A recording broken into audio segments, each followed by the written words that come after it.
Good evening, everyone. A warm welcome to everyone joining us today on Google Meet and YouTube Live.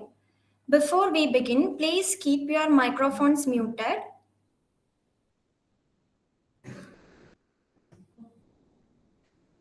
You can type your questions in the chat box at any time. We will answer them during the question answer session. Okay. I am Deepika and I will be your moderator for today's webinar on the topic of social media security for Gen Z, a psychological perspective. On behalf of Avanzo Cyber Institute, I warmly welcome all of you. Before we move ahead, one important announcement. Attendees who haven't registered through our official registration form will not be eligible to receive the certificate. I will be sharing the registration link in the chat box shortly, so please make sure you complete the registration during this session.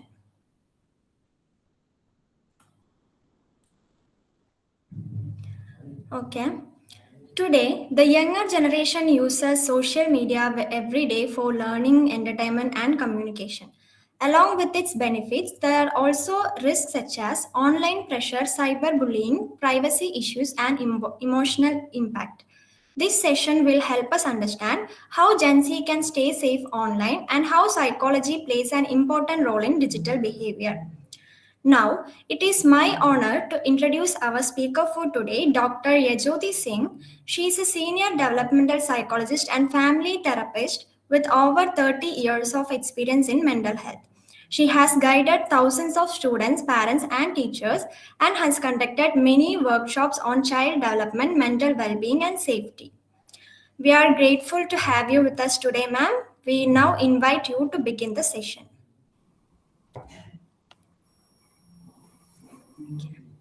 Thank you so much. A very good evening, everyone. And thank you for having shown interest in this very, very important topic. What I can see is from some of the cameras which have been on, I think we have not only Gen Z as participants, but we also have with us people from Generation X and millennials who have been, probably a lot of them are parents to the Gen X who is there today. So Gen Z. So now, what is it that we're going to be talking about today? So who is Gen Z? Gen Z, also lovingly called the Zoomers, are the most loved cohort in all the generations. And why are they the most loved cohort? Is because they are absolutely aware, digitally very, very informed. They are the ones who have been born into the league of digital technology already, and because of that they are extremely well informed and adept at technological usage. So then the question comes that if they are so adept at all these kind of things, where does the question of social media security for them come up? Well, so before going on to that, so these Gen Z, what is their social media usage? They are the most powerful audience. They are 60% of all the app consumers. They are the ones who are actually monopolizing a lot of the online things, games which are available. The consumers who are there, they're very, very well informed. And the most important characteristics about them are that they are digital natives. So what do we mean by digital natives? Is that they are the ones who have integrated these visual kind of online into their lives. They are extremely authentic in their way of thinking. For them, diversity and inclusion are part of basic fundamental rights. They are the ones who are very pragmatic. They are financially conscious. They are socially aware. They are very conscious about climate. They're very conscious about justice, and they're very, very righteous. So when we are talking about such a dynamic Gen Z, there's also a flip side. And the flip side is, in spite of being so information savvy, what has happened with them is that there has been this overuse of social media. There has been this over dependence on it, because since they were the first generation to be born with this kind of a thing. A lot of overuse right from before, because even the cohorts before that didn't know how much to modulate in terms of how much to allow and how much not to allow. So very often they're also called the emotional natives and apprentices, because they've just been, kind of exposed without much modulation. So now, 90% of them use social media almost 5 to 6 hours a day. What content do they use? It's not just for entertainment. They use content for various purposes, which could be for basic skill development, it could be for basic cultural updates, it could be for news, etc. They're also the ones for their content. They use videos, they use user generated content, and they are extremely serious when they use social media. So, for them to be part of micro communities, to be able to express themselves, to be able to actually make a difference through it, to use leaders to leverage opinions and to kind of get them to make a difference in certain segments of life, all becomes very important. So now, what are some of the key research findings, and why are we doing this integration with psychology? When it comes to pure social media security, Gen Z is very smart. Gen Z already knows. In fact, they probably know more than us about the two-factor, authentication. They probably know about how to secure accounts, etc. Though we are going to get into it in more depth. But in order to have social security, one of the most important things is to have an absolutely emotionally regulated mind, to have emotions under control, to be in a position where your self esteem and your basic bearing in life is in place, to not be impulsive when you're engaging online, because digital footprints are permanent. Very often, we kind of think that it's done, it was long back, but it can come back and it could cause problems, and it could, kind of lead back into anxiety and depression. So now some of the key research findings of Gen Z and social media are: number one is that social media use and mental health risks are correlated. The higher the social media use, the more the mental health outcomes are supposed to be weaker. Now, why does this happen? Because the content that they're engaging with, or this constant overuse which is there. So, obviously, there is a lot of cognitive overload which is happening, there's a lot of stimulation which is happening. So, and also these contents which are there are addictive. So it's like you kind of get completely absorbed into a certain thematic kind of a line which happens. So the correlation between high media risk, and research has found out that most of them, about 75% of Gen Z's use is overuse, considered overuse. And these researchers are done, using Berger's social scales. They've used very authentic validation scales to find out, and they've found that 75% of Gen Z are considered overusing their media. In fact, minimum 7 hours a day, in spite of being working and things like that, because it's like you're constantly plugged in, you're constantly checking. So then comes the next finding, which is addiction and emotional well-being, because subconsciously they're constantly wired, like they're never switched off.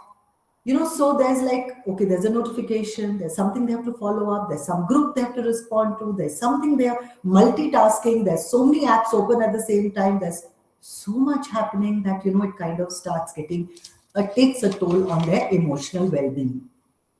Even passive usage, that is when you're just scrolling through and things like that, has also found to decline well-being. And this kind of a well-being over time is subjective. But because this, every time there's a free time, so this concept of free time where you just sit, where you just, it's not there, you're free, the phone gets picked up or something gets picked up, and there's immediately, scrolling begins. So again, you're this wired on a lot. Also, Gen Z has found to be psychologically there are a lot of stressors because of social media, because one falls into the loop of the comparison loop which is there, because there are so many filtered perfect models that you're seeing. There's so much of perfect content you're seeing. There's so much of happiness you're seeing on media, which is very far from reality. And somewhere that kind of reality, illusional reality, becomes very disappointing to you when you see your own life, when you see your own images, when you compare yourself. And this gets into the comparison loop, which is like constantly being unhappy, constantly trying to live up to a little bit more. And the minute you feel you've done something great, you suddenly see this perfect body, perfect skin, perfect race, perfect holiday somebody's enjoying, perfect family gathering. So this complete illusion can again cause a lot of psychological stress. Body image issues have come up because body images which are shown on media are far from what probably one could have, and everything is shown to a bigger than life kind of a level. So now, what is it that we need to do, and how is it that we can start working around this? So, because of these factors, there are some key psychological concerns which have been found in Gen Z. And when we are saying, we are talking about two very important things. One is the correlation versus causation, which means that we're not saying that it is only social media which is causing these psychological concerns, but we are saying that it may worsen existing issues even if they were dormant. The other thing is it could be bi-directional. That means somebody who's already anxious could depend more on social media, and then it's reinforcing the vicious cycle. So, the whole thing of moving away from anxiety becomes a problem because you're sucked into anxiety. So now, the key psychological concerns of Gen Z, anxiety and depression, has been found to be high in Gen Z, in spite of being aware, and they're very health conscious, mentally health conscious also. So because of which they are more aware of diagnosis. In fact, we get a lot of clients who come saying that I think I have ADHD, I think I have autism, I think I have borderline PD, and I would like to get assessed and things like that. So they are very aware, which is great, because of which probably over reporting is also happening. But very often what happens is that they rely on social media, and they already have their own assumptions made. They self-diagnose, and anxiety and depression is something which could be rising because of a whole lot of other issues compounded with social media fulfilling their queries about a lot of things. Also, because of heavy social media use, it is linked with a lot of worry, sadness, and stress and emotional exhaustion. So, what is the content that is seen? Sometimes there's a lot of aggression. Sometimes there's the constant news which are there. Sometimes there are, opinions which are being floated around. You have to be part of something. You have to, kind of give your votes for something. You belong to micro communities which are fighting over an agenda for something. And for you to be part of all this is very important. So then, you're kind of constantly being sucked into one kind of community or one kind of impact or the other. So then the other psychological concern could also be low self-esteem and negative body image. So the low self-esteem and body image is happening because, like I said, you're comparing yourself with images which are far from reality. And what happens is it's okay if you see it once, but here it's a subliminal effect, where you're constantly seeing it. You open, there's one post after the other, one post after the other, which are also, kind of glamorous, or which are either completely depressed, or there's, issues which are coming up. So there's a lot of awareness also which is happening, which has a flip side of is great because people are reaching out to bigger audiences through social media. But then you at an individual level are also getting emotionally loaded. And because of this emotional loading, what happens is that there is a lot of emotional exhaustion happening. Also, you're at that developmental stage according to Erickson. So Gen Z are between 13 years of age to 27 years of age, which is a long span to be at. So especially the younger ones, the adolescents or the younger adults who are there, are at a developmental phase by Erickson, which is called identity versus confusion. And because of that, what happens is the impulsiveness at this stage is high. Because you're impulsive, what happens is you react to social media much faster. You'll immediately put in a message, or you'll immediately get moved by DMs which are asking for help, etc. So it becomes extremely socially exhausting. There's also, of course, the fear of missing out. So this FOMO concept is this whole thing of you need to feel plugged in. Why do you feel the need to be plugged in? Because it's like social withdrawal. You feel disconnected. You feel, a disappearance for some time is going to really harm your social image. And this whole feeling of constantly being alert is almost giving you the fight flight mode, where now what message? I have to be alert. And that sometimes can be very, very exhausting. And under these circumstances, if you are going to respond, you could land up with a social security breach, which we are coming to. Then there's also the attention and cognitive overload. So constant notifications, rapid switching between apps can affect your attention span. So what happens is you're so used to this fast pace, scrolling, constant notifications, or moving between apps, multitasking on media, that your attention span is used to that kind of a constant flow. It gets, it impacts your day-to-day attention span when it comes to attending a regular lecture. I hope all of you all are still tuned in, because attention span, I hope you all are not switching off already. So this whole thing of being geared for 35 minutes of a lecture or 40 minutes of a lecture becomes difficult, because the scrolling is happening at a minute level.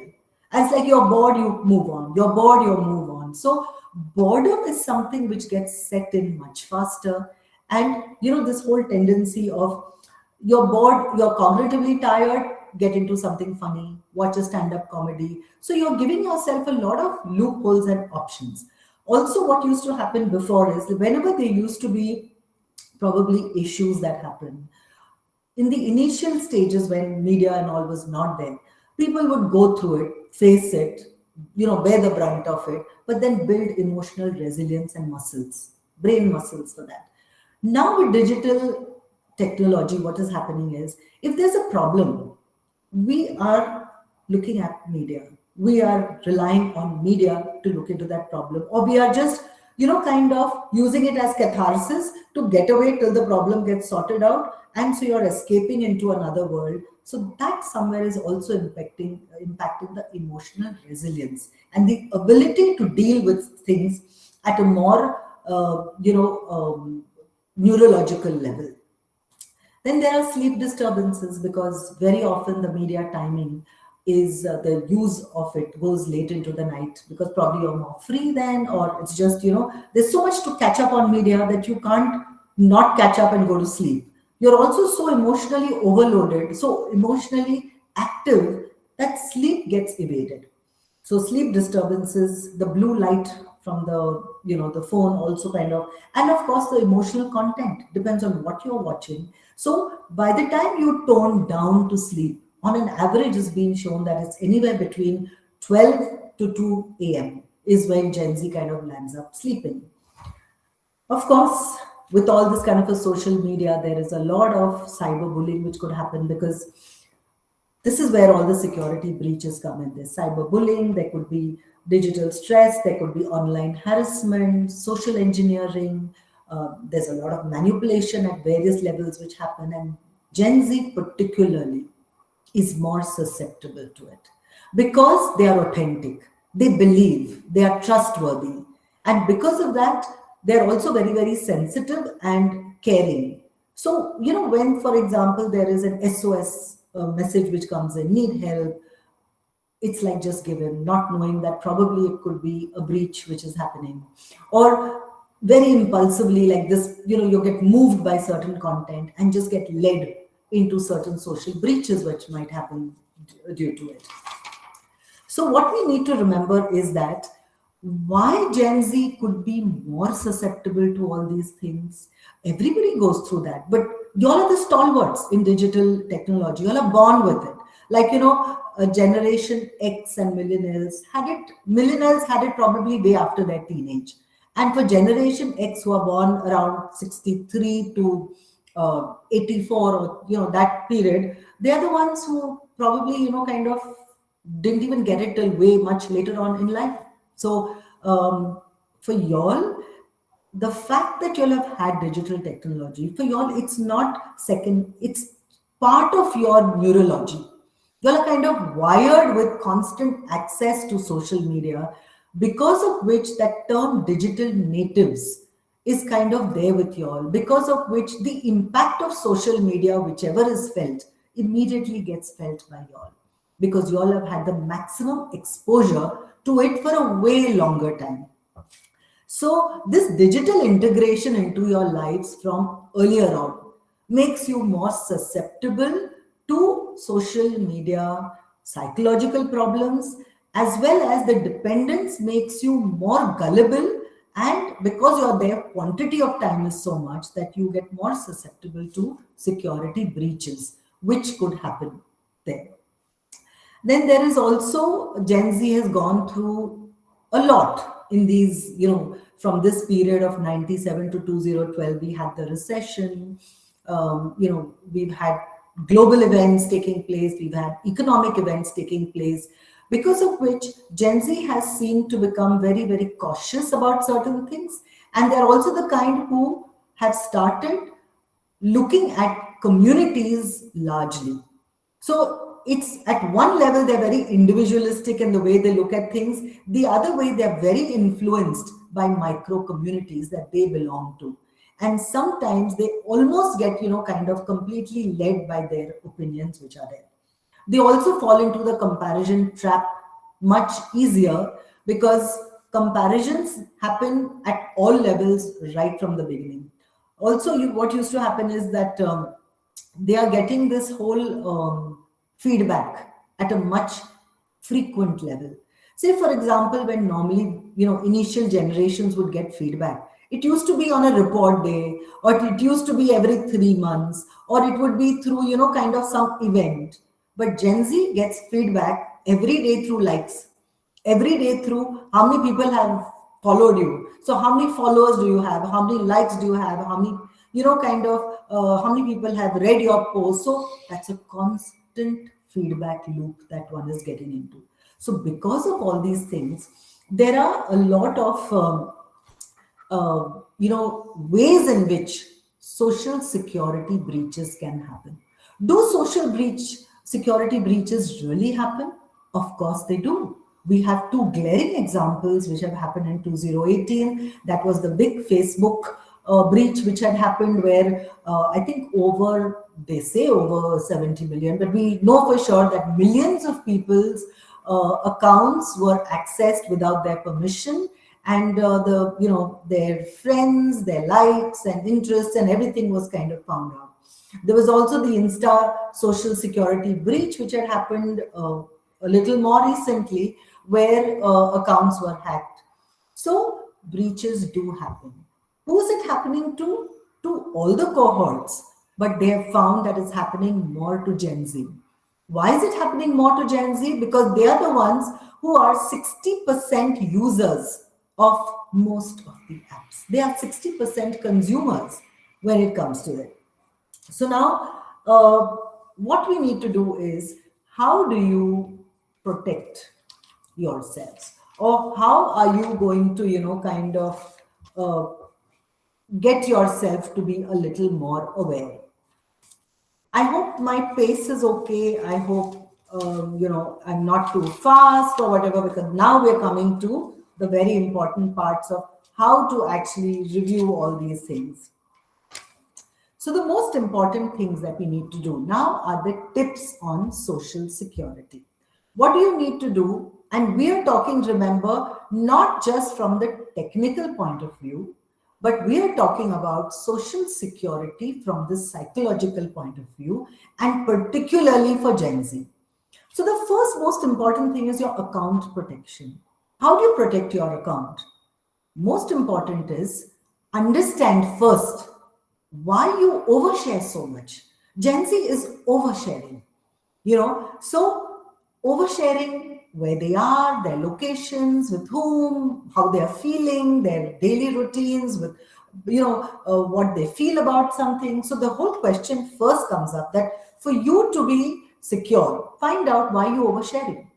And it is found out scientifically that identity formation for Gen Z happens online because for them, like I said, they're being brought up with it. So Gen Z uses social media to experiment with identity, to seek validation. Their validation in terms of how well they're appreciated through likes and followers, etc., and how well their identity is recognized and how important they feel about themselves is coming from online.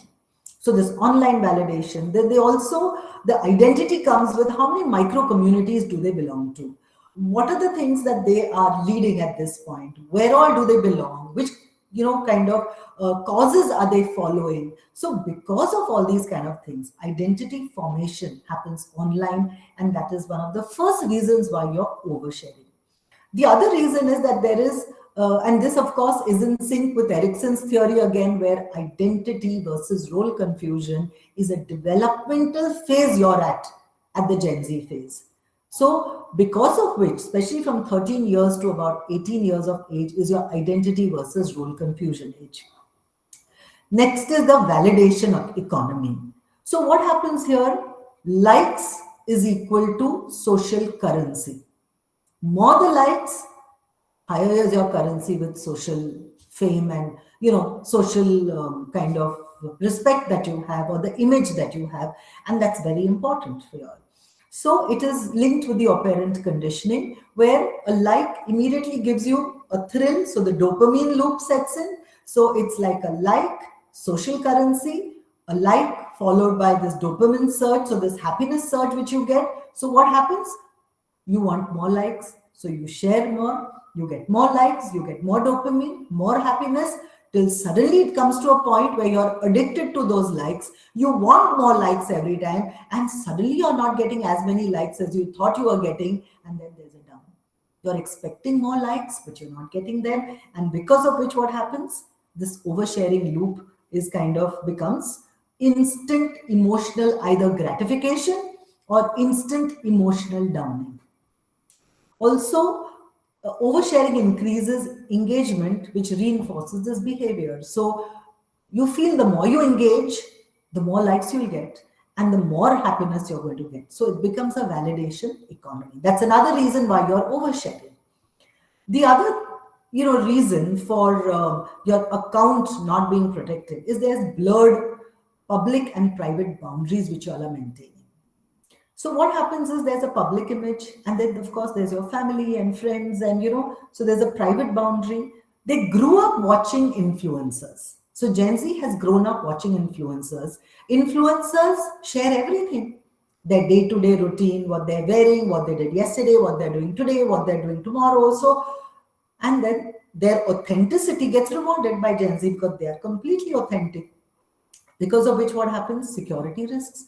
And then you're also sharing a whole lot of stuff. So there's a, family, daily schedules, relationship status. I'm married, I'm this, I'm in a relationship, I've just broken up, I have this.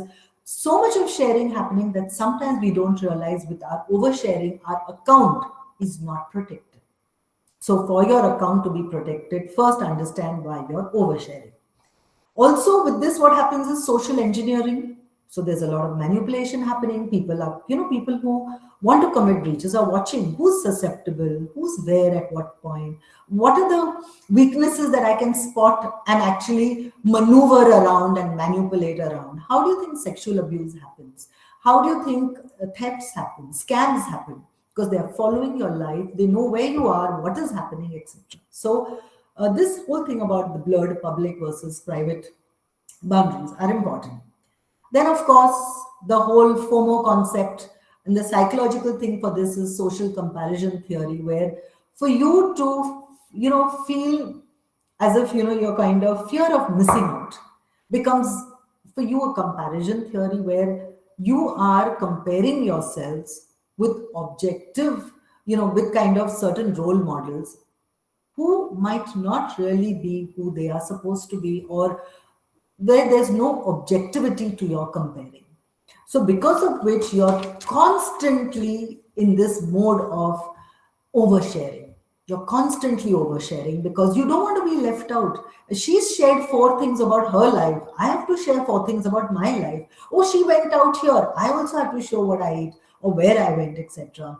So there's a constant comparison loop that's happening. Oh, they did this. I have to do this. They did this. So I have to do something to show it. And unfortunately, what starts happening is that a lot of things are done to show on media, and that whole joy of just enjoying, for example, a birthday party, where is it going to look good on my media, or what is going to come across very well on my media, is what becomes the agenda. This whole thing of being mindfully enjoying the birthday might not even come in anymore. So then the other thing is that there's a lot of emotional offloading that happens online with Gen Z. And there's a lot of, so you went out, you write your expression about something, you offload about how horrible this day was, with whom, what happened, and things like that. Again, what you're doing is this emotional regulation for seeking sympathy, or, kind of venting out, could be a risk, because emotional posts always lower judgments. So what you're posting today, remember, could be impulsive, might be exaggerated, and remember, there's a digital footprint which might come up again tomorrow when you're not feeling this at all. So again, these are major risks which are happening. Also, there's this illusion of control where you feel, I've just shared a story, it's not much, it's only close friends, I can delete it later on. But in reality, these chats can be screenshot, they can be saved, data storage, AI storage, all these are there. So, what was the most important thing here? Account sharing. Find out why you overshare. Why do you overshare? Because of all these reasons that I just spoke. Use strong passwords for every platform. Avoid birthdays, avoid pet names, avoid common names which are there. Also, turn on your two-factor authentication. Prefer app-based and not SMS for this. Also, use password, which can be managed and not in the browser setting. Also, your app and device safety is very, very important, for which avoid third party apps that ask for social media access. Very, very important. Also, regularly review your phone's operating system and the apps that are logged in, and also the devices which are logged in.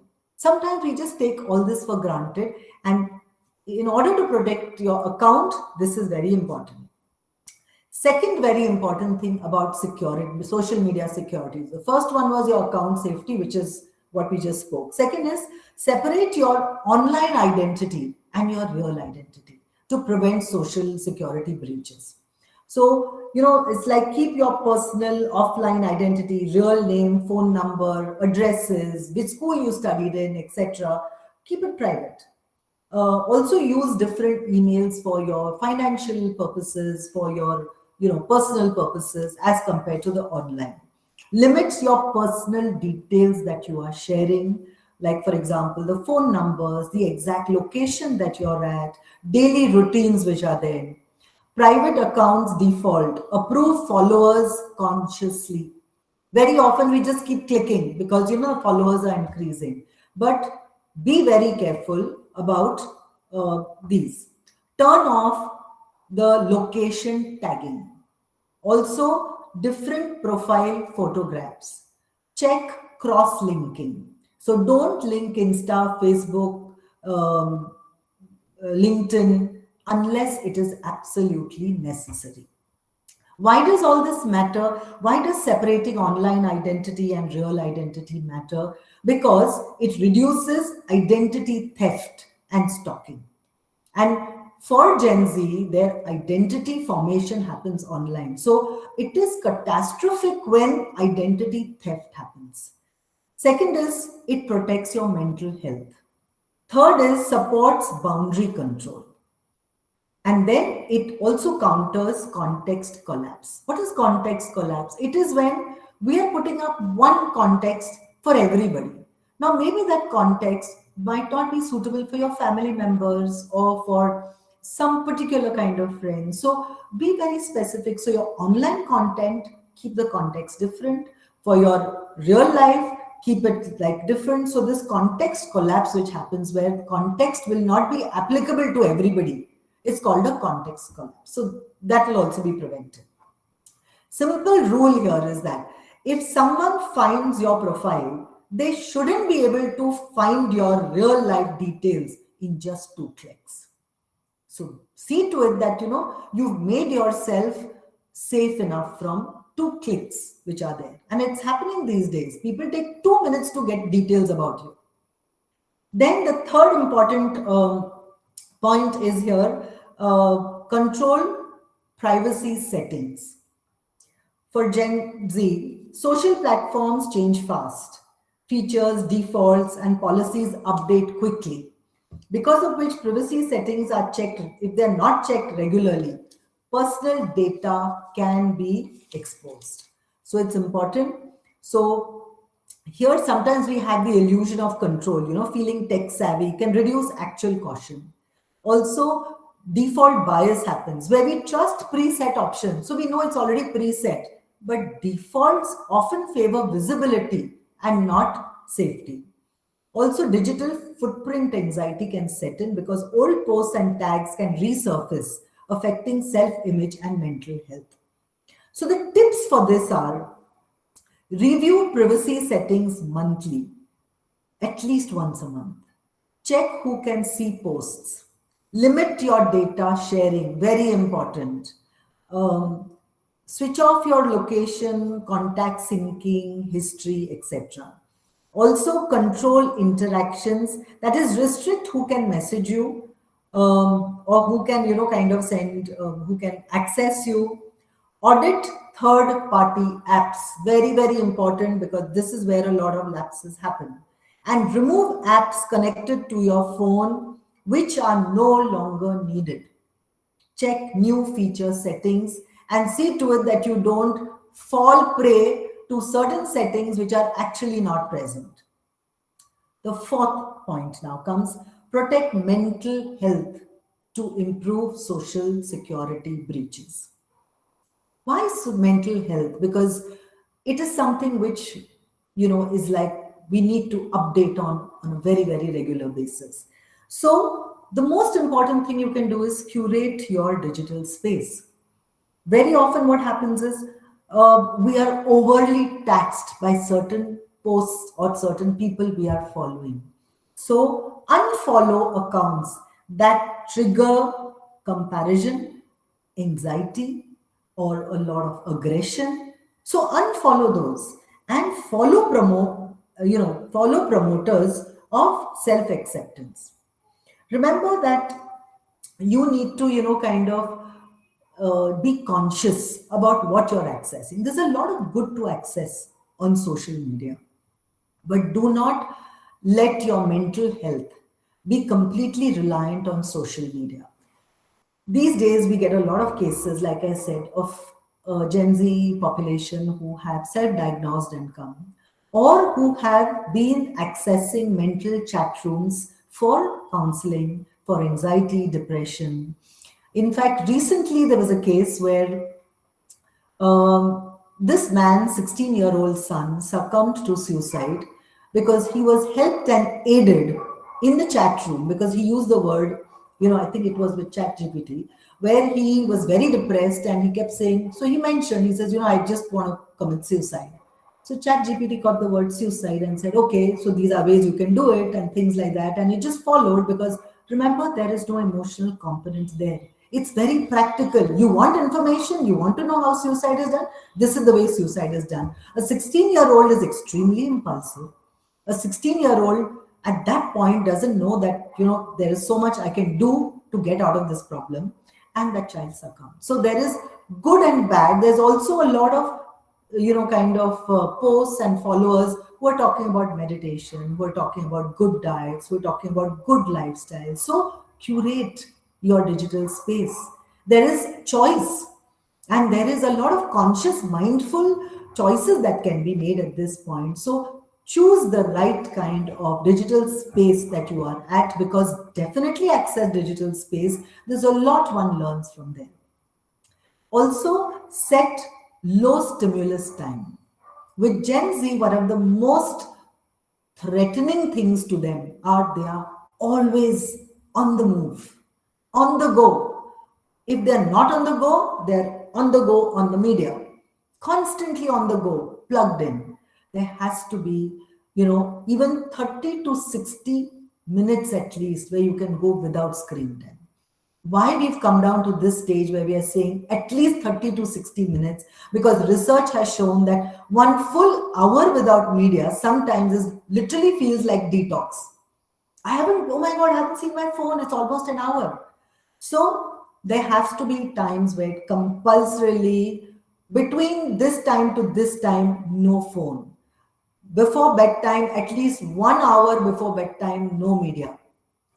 There has to be, kind of put it on your app, the time factor. You should not watch media over a certain time. Average timing is coming to 7 to 8 hours on a working day. And that is something which has to be measure it. Find out. Sometimes we get up first thing in the morning and we see what are all the apps, or we are sending out apps. It could be, simple things like greetings to people, bhajans to somebody, some meetings, some kind of things. Stop. Don't begin your day with media. Don't end your day with media. Don't continuously have media through your day, because it is taking you very far away from real life experiences. And that is what is becoming a threat and a danger. So, low stimulus time daily helps regulate dopamine. Try activities that slow down the mind: music, stretching, journaling, silence, practice meditation, go for a good brisk walk in the sun. Do these normal things, keep the media away. So, yes, a lot of us work and we need media through the time. So, that time we have no choice. But the remaining time, when we are relaxing with media, we can definitely compromise and change that and not relax through media. Separate online identity from real, normalize asking for help. If you feel you've come to a point where you need help, seek therapy, seek help, talk to somebody. Then build micro routines. Very, very important for mental health. So start like with certain routines, which are small little routines, which are done every day. Like, for example, get up in the morning and have your morning routine. Probably drink your honey and lime, or drink a glass of water, warm water. So that's a routine. You get up in the morning and you know you have to do that. Or wake up at the same time every day, if possible, at least Monday to Friday. So walk at a particular time. So because consistency is the most security giving feature that we have built in us. Uh, because mental stability comes with predictability. When are we most insecure? When we don't know what to expect. Unpredictability. So, what is the simple thing to get predictability into our lives? Have a micro routine. Have little things in your life which definitely you know is going to happen at this time. So that gives you a sense of security. Like, for example, a small child, when he comes back from school, he knows he's going to see mummy there at the door, and that gives him such a sense of security. Likewise, for you, if you know that at 8 o'clock in the morning, I'm going to go for this walk, half an hour, I'm going to do this, I'm going to listen to music, I'm just going to walk. It gives you a sense of security. Very important, stop romanticizing burnout. A lot of us, think that, oh, I'm so busy. So what happens is it's like a badge we wear. I'm so busy. But it's not a badge you need to wear, because it's very important to be restful, because rest is productive. And that is very important for you. Being busy is not a badge, and you don't need to monetize every hobby which is there. Please do some hobbies just because it's a hobby. Protect your brain from comparison traps. Stop comparing yourself with others. Be happy with who you are, because you are unique. There is only one you, and nobody can be you.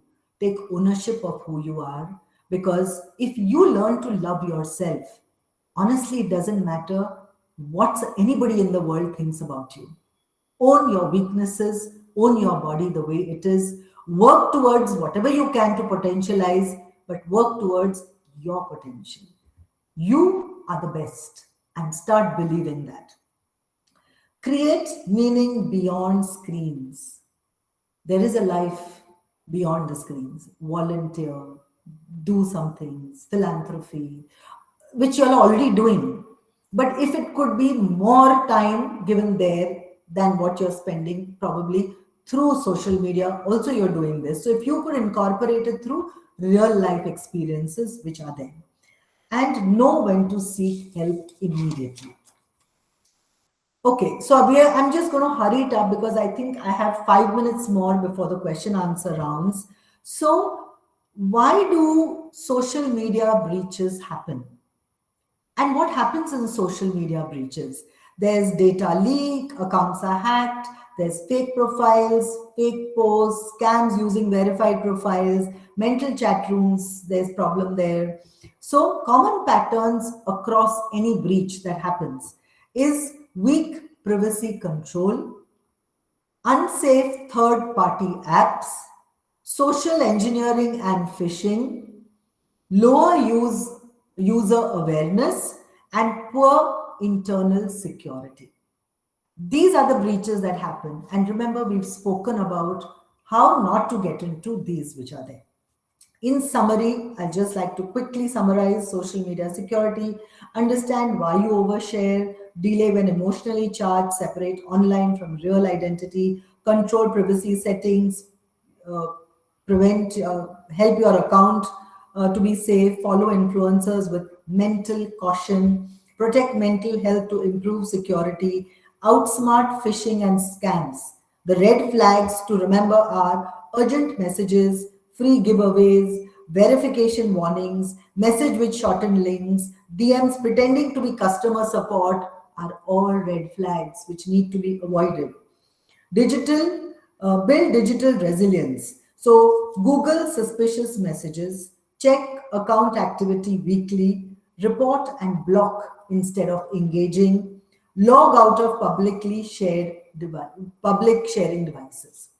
If a breach happens, what do you do? Change password immediately, enable your two-factor authentication, log out of all your sessions, inform contacts, and report to the platform. And the last thing that I'd like to say is set boundaries. Very important, set emotional boundaries, set secure social boundaries, and set online boundaries. How much to share, limit screen time, boundaries, curate your feed, and focus on real life connects, mindful use, and sleep first. So, the last word that I'd like to say is build emotional resilience, and that's going to come through conscious consumption of social media. We all have access to social media, but the most important is conscious consumption and mindful choices. Okay, so I'm open to questions now. I think we have about 12 minutes to do that.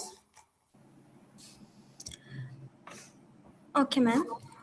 Yeah, Thank you so much, ma'am, for this meaningful session. We most will of now take questions from the attendees. If you have any questions, you can unmute your microphones and ask.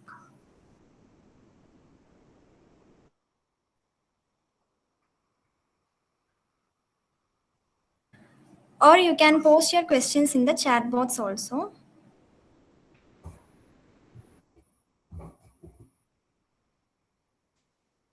Hi, ma'am. Good evening. Thank you so much for a wonderful session. I have a question regarding um, using mobile phone for official purpose.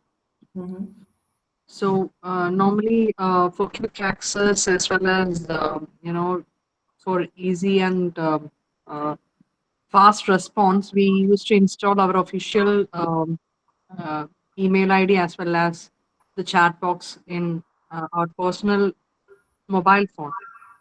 So, how secure is that is a question, but how we can take measures to avoid any such, attacks? Especially recently, I heard that one of professional who is in my network, the her mobile phone was hacked and they accessed her official communications and even the salary details of other employees.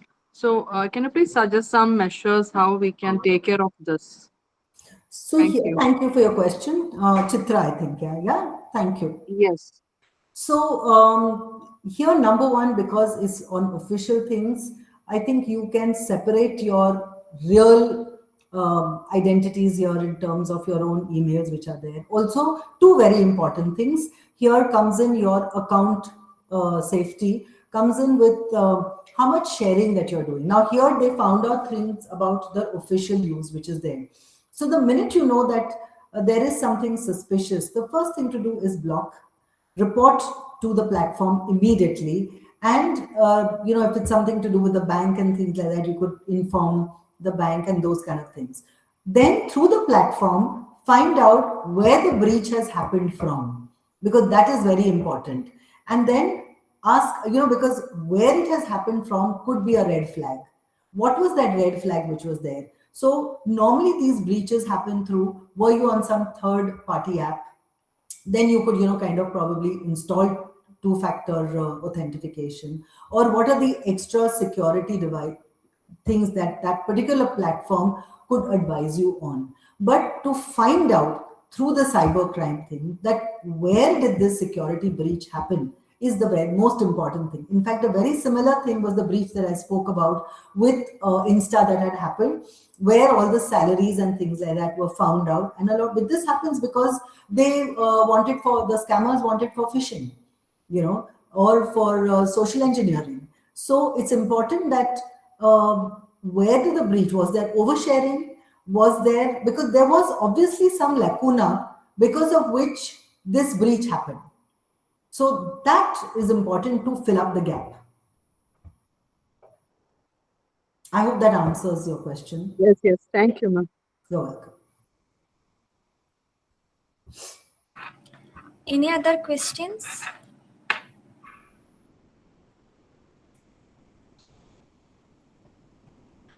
Okay, ma'am. There is questions in chat box. Let me go through. A question is from Roshna. From a psychological perspective, why is Gen Z more vulnerable to social media manipulation?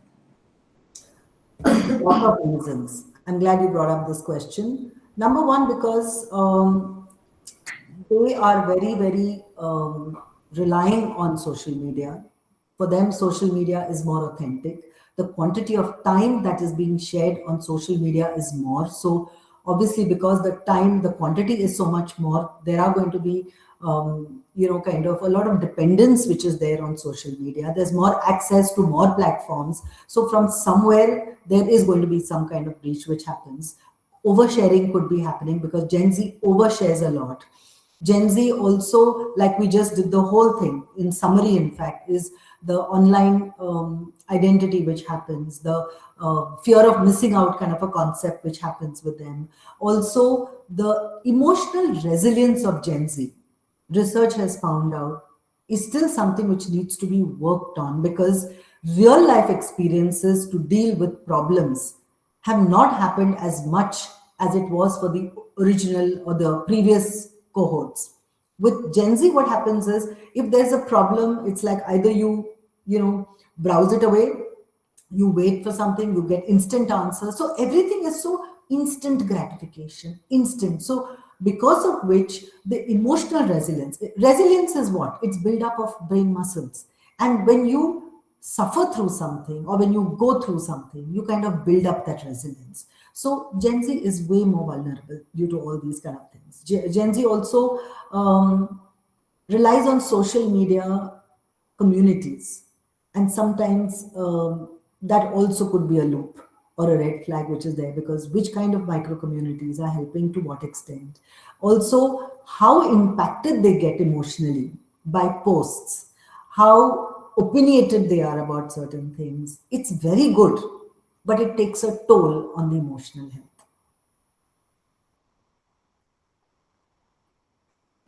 Okay, ma'am. There is another question from Vivek Aditya. What psychological strategies would you recommend for Gen Z to stay safe without feeling disconnected? Connect with real people also. So meet people instead of just doing it online. access friends instead of chatting constant WhatsApp.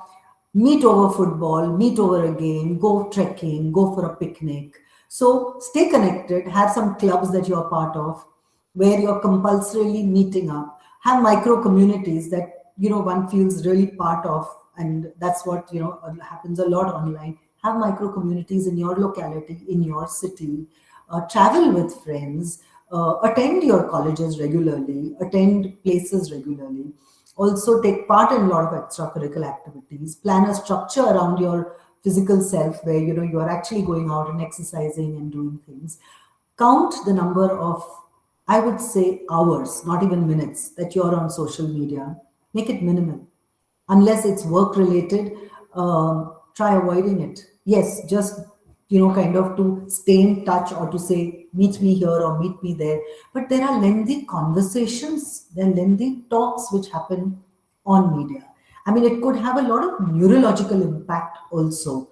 So I think without taking, don't allow it to take a toll on your physical health also. At this point, it's kind of taking a big toll on the mental health. So I think move out, get physical.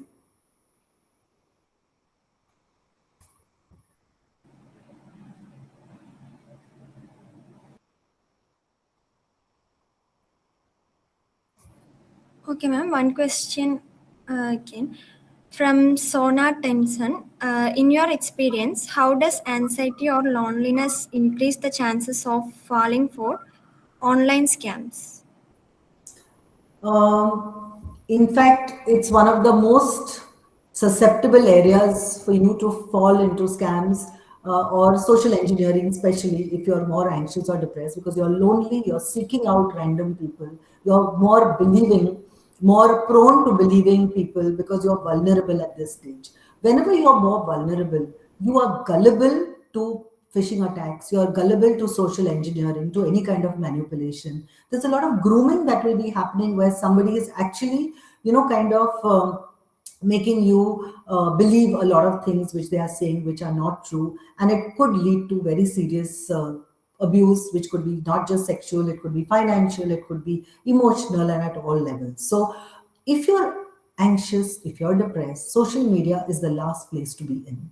You need to seek help and go to a therapist, talk to somebody, do certain things which are going to benefit your basic neurotransmitters in your brain. So the best thing to do is seek help, not online. Okay, I hope the question is over. Thank you, Um, ma'am. Okay. Excuse Anyone? me, can I ask one more question? Yeah, sure. Yes, thank you. So one another question I have is, instead of the Instagram and Facebook, recently I faced defamation through LinkedIn. Okay, I have around 27,000 connections in my network, and a fake account claimed as an employee of my current employer and posted some, comments about the organization and about me. So, in such cases, is it possible for identifying the, uh, actual email ID or the identity of the person behind that? How I need to proceed? We actually filed a case, but instead of getting panic or without understanding what to do, because this is the first time I even heard about such an attack. So, how we need to uh, approach this kind of situations in a very professional manner, and at the same time to avoid any loophole the guy can or the person can escape. So, can you please suggest how, first question is how effectively we can identify the person behind that email ID? And second question is, what are the measures that we need to take immediately to avoid further, spread of fake informations? Thank you. Yeah, very, very pertinent, very, very relevant question. Thank you for this. So there are two levels at which this could be dealt with. One is the psychological level, because I know it's probably obviously taken a huge emotional toll on you. So we'll discuss that.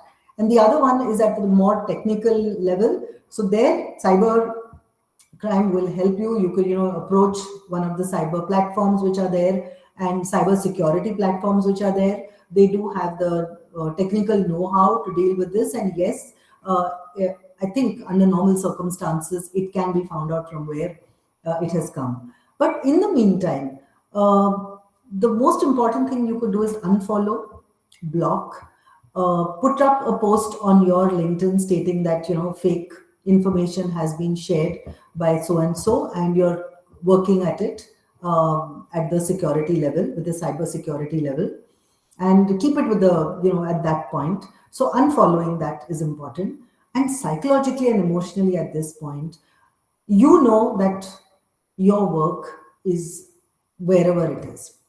You do not need validation from this person. Don't bother about what others are going to think about your work, because people who know you know your work. So at this point, use it more like a wake up call. And very often it happens that, we kind of just click followers who have approached. So probably that could be done with more caution, because later on when cyber security does find out where this has come from, again, you'll probably realize that it was somebody who's kind of obviously has been a fake profile and things like that. There are ways in finding out fake profiles also, but if a breach has happened, the most important thing is do not engage with that account, unfollow the account, inform your other followers who are there through a post. And emotionally, if you feel you're very distraught about it, do seek a couple of sessions of therapy. So for you, and talk to the employer, because it's like you're sharing this problem together, and it'll feel like you have a comrade in this, and you will feel much better. Thank you. You're welcome. Any questions? No?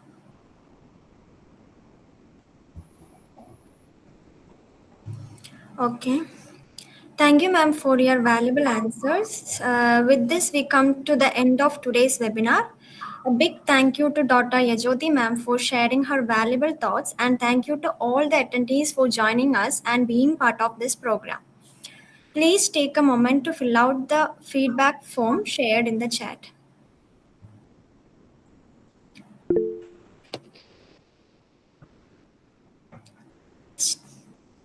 Once again, attendees, if you haven't registered through the official registration form, you will not be able to get the certificate.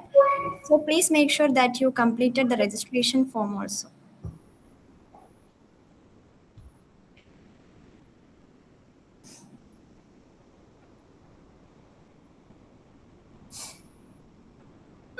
Okay, stay connected with Avanzo Cyber Institute for more awareness sessions. Thank you, everyone.